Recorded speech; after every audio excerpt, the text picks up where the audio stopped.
माननीय सदस्यगण, माननीय अध्यक्ष महोदय,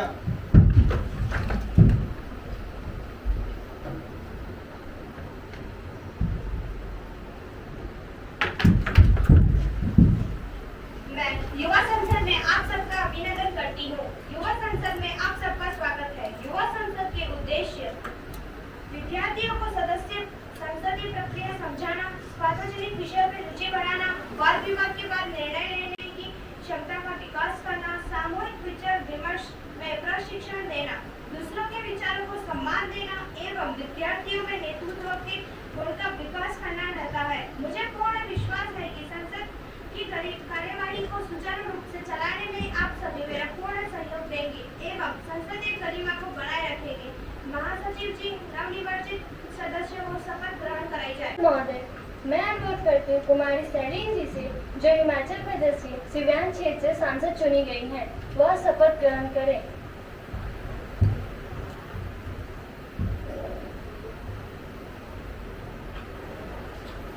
आप शपथ लेंगी की प्रतिज्ञा? आप किस भाषा में शपथ लेंगी?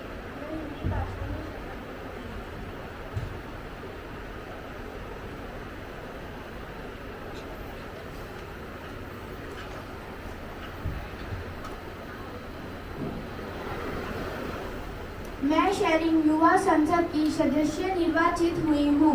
मैं ईश्वर की शपथ लेती हूँ कि मैं विधि द्वारा स्थापित भारत के संविधान के प्रति श्रद्धा और विश्वास रखूंगी तथा देश के प्रति संपूर्ण एकता को बनाए रखूंगी।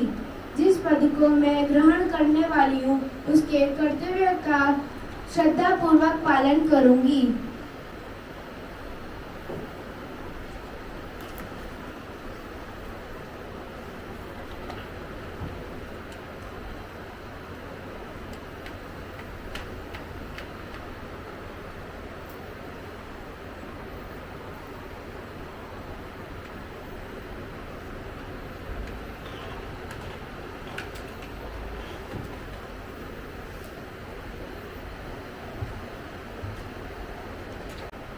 मैं अनुरोध करती हूँ अमित जी से, जो पंजाब के दुर्गापुर क्षेत्र से सांसद चुनी गई हैं, वह शपथ ग्रहण करें।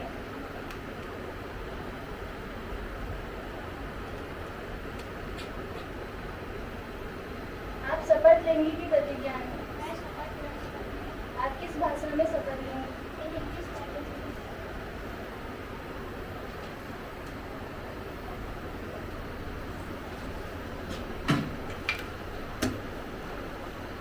I, Avi Parman, having been elected a member of lower house of the Youth Parliament, do swear in the name of God that I will bear true faith and allegiance to the Constitution of India as by law established, that I will uphold the sovereignty and integrity of India, and that I will faithfully discharge the duty upon which I am about to enter.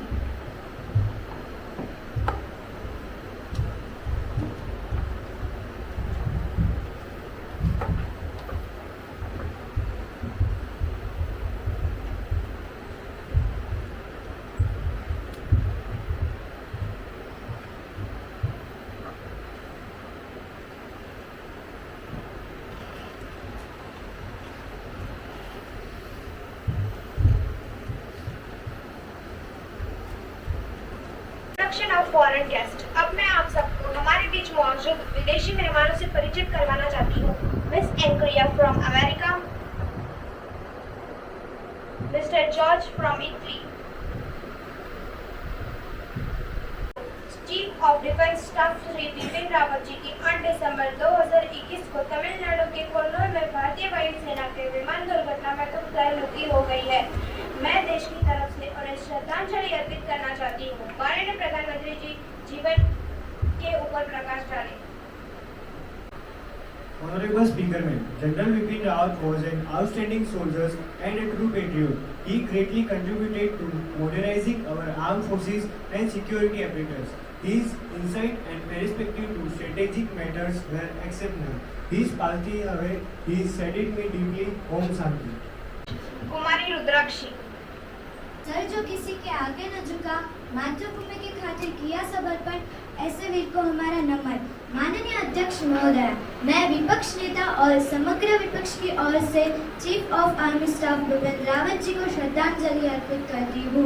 जैसा कि प्रधानमंत्री जी ने कहा कि उनके जाने से इस देश को बहुत क्षति पहुंची है, मैं बाल्यकाल से ही उनके जीवन से प्रभावित हूँ। मेरे व रावत जी के कार्यों और विचारधारा में बहुत अंतर था, परंतु मुझे आज भी याद है कि उन्होंने हमेशा गुरु द्रोणाचार्य की तरह इस अर्जुन का मार्गदर्शन किया है। मैं उनके ही शब्दों में कुछ कहना चाहूँगी कि अच्छे लोगों का यूं ही मरना निश्चित है, अच्छे लोगों का यूं ही मरना निश्चित है, पर मौत भी उनके महान कार्यों को मिटा नहीं सकती। भगवान उनकी आत्मा को शांति प्रदान करे और उनके परिवार को उनकी क्षति सहन करने की शक्ति। सदस्यगण अपना गहरा शोक प्रकट करने हेतु कुछ क्षणों के लिए मौन खड़े होंगे। मौन शुरू।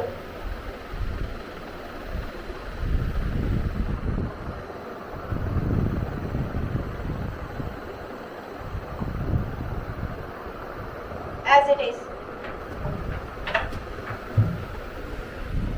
महासचिव श्रीमान विविध शोक संदेश भेजेंगे। हाँ श्रीमान। इंट्रोडक्शन। प्रधानमंत्री जी नए मंत्रियों को सदन से परिचय करवाएं। अध्यक्ष महोदय, मैं आपके माध्यम से मंत्रिमंडल के नए सदस्यों का सदन से परिचय कराना चाहता हूँ। श्री रामेश्वर भारी, उद्योग मंत्री। सुश्री पायल रानी, पर्यटन राज्य मंत्री, स्वतंत्र प्रभार।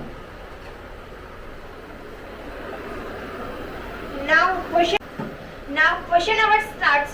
प्रश्न संख्या 101 माननीय शिवम जी। अध्यक्ष महोदय, मैं आपके माध्यम से गृह मंत्री जी से ये जानना चाहता हूँ कि हमारी सीमाओं पर आतंकवादी हमले हो रहे हैं, उसे रोकने के लिए हमारी सरकार ने क्या कदम उठाया है।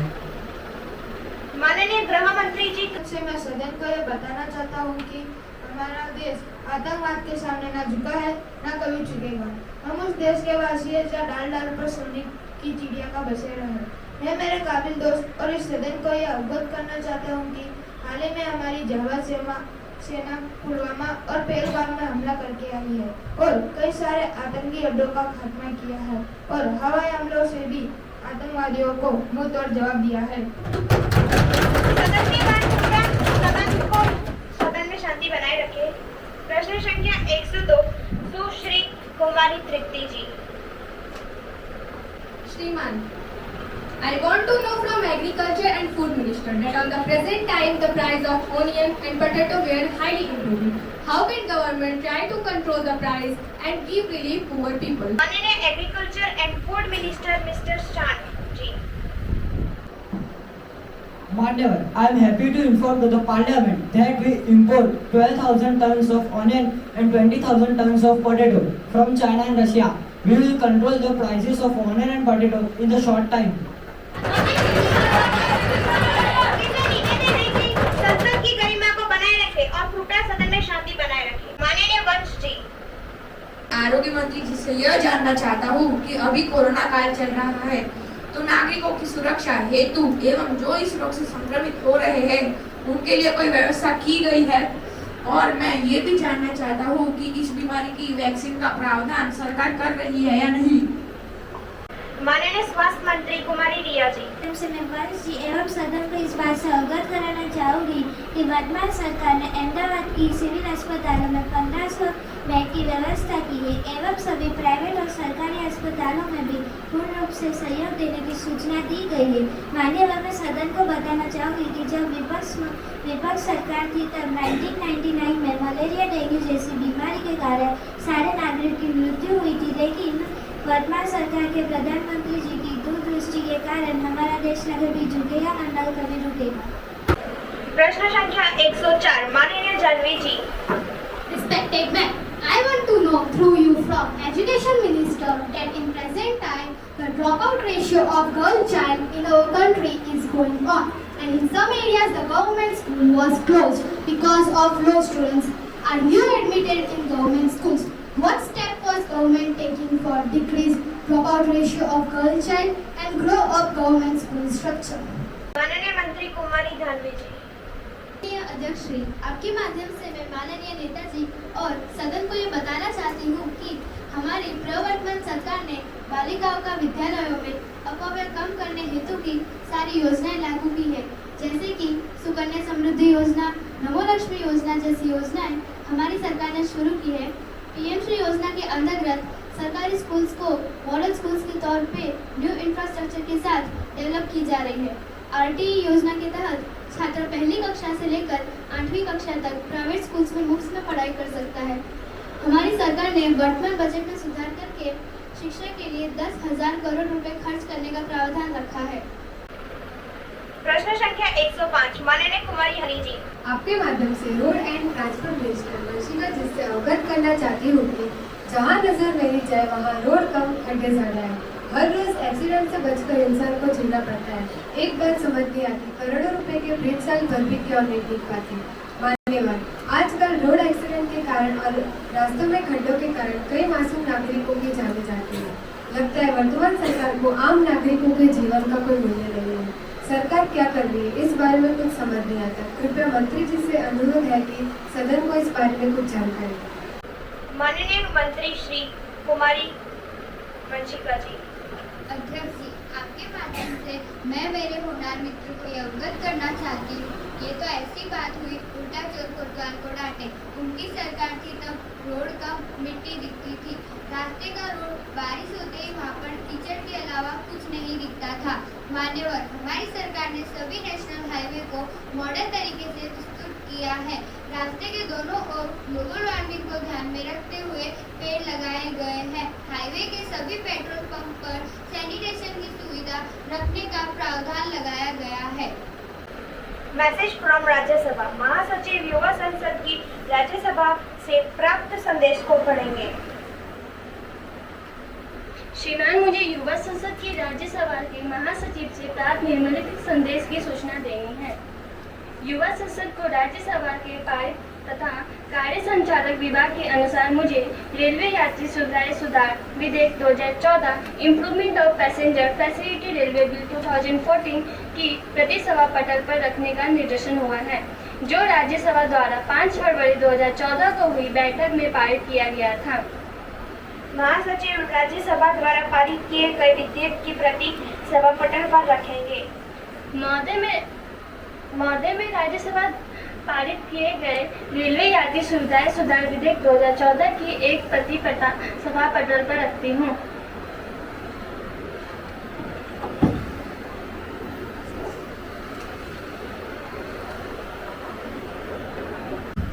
CAA bill 2019 presentation. माननीय कानून मंत्री जी से अनुरोध है कि वे सदन में नागरिकता के विधेयक बिल के बारे में सदन को बताएं। माननीय सदस्यों, कृपया अपने स्थान पर बैठ जाइए। मंत्री जी को बोलने का मौका दें। नागरिकता संशोधन विधेयक 2019 नागरिकता अधिनियम 1955 यह निर्धारित करता है कि कौन भारतीय नागरिकता प्राप्त कर सकता है और किस आधार पर। कोई व्यक्ति भारतीय नागरिक बन सकता है यदि उसका जन्म भारत में हुआ हो, उसके माता पिता भारतीय हो या वह कुछ समय तक देश में रहा हो आदि। हालांकि अवैध प्रवासियों को भारतीय नागरिकता प्राप्त करने से प्रतिबंधित किया गया है। एक अवैध प्रवासी वह विदेशी होता है जो पासपोर्ट और वीजा जैसे वैध यात्रा दस्तावेजों के बिना देश में प्रवेश करता है या वैध दस्तावेजों के साथ प्रवेश करता है, लेकिन अनुमत समय अवधि से अधिक समय तक रहता है। विदेशी अधिनियम 1946 और पासपोर्ट भारत में प्रवेश अधिनियम 1920 के तहत अवैध प्रवासियों को कैद या निवासित किया जा सकता है। 1946 और 1920 के अधिनियम केंद्र सरकार को भारत में विदेशियों के प्रवेश, विकास और निवास को विनियमित करने का अधिकार देते हैं। 2015 और 2016 में केंद्र सरकार ने 2 अधिसूचनाएं जारी की, जिनमें अवैध प्रवासियों के कुछ समूह को 1946 और 1920 के अधिनियमों के प्रावधानों से छूट दी गई। ये समूह अफगानिस्तान, बांग्लादेश, पाकिस्तान के हिंद, सिख, बौद्ध, ईसाई है, जो 31 दिसंबर 2014 को या उससे पहले भारत पहुंचे थे। इसका तात्पर्य यह है कि अवैध प्रवासियों के इन समूहों को वैध दस्तावेजों के बिना भारत में रहने के कारण निवासी या कैद नहीं किया जाएगा। 2016 में नागरिकता अधिनियम 1955 में संशोधन हेतु एक विधेयक पेश किया गया था। इस विधेयक का उद्देश्य इन 6 धर्मों और 3 देशों से आने वाले अवैध प्रवासियों को नागरिकता का पात्र बनाना, अप्रवासी भारतीय नागरिकों OCI कार्ड धारकों के पंजीकरण के प्रावधानों में कुछ बदलाव करना था। इसे एक संयुक्त संसदीय समिति को भेजा गया, जिसने 7 जनवरी 2019 को अपनी रिपोर्ट प्रस्तुत की। यह विधेयक 8 जनवरी 2019 को लोकसभा द्वारा पारित किया गया था। हालांकि 16वीं लोकसभा के बंद होने के साथ ही यह विधेयक निरस्त हो गया। इसके बाद नागरिकता संशोधन विधेयक 2019 दिसंबर 2019 में लोकसभा में पेश किया जा रहा है। माननीय सभासदों, राज्यसभा में इस नागरिकता विधेयक बिल को पूर्ण रूप से बहुमत से पारित किया गया है। सदन से मैं सभी सदस्यों से अनुरोध है कि जो इस बिल के पक्ष में हो वो यस और जो इस बिल के विरोध में हो वो नो बोल के अपना प्रस्ताव सदन समक्ष रखें। माननीय सभासदों, इस बिल के पक्ष में ज्यादा बहुमति होने के कारण इस बिल को पूर्ण रूप से मंजूरी दी जाती है। Now the House is adjourned to meet again on 17 October 2025, 11 AM.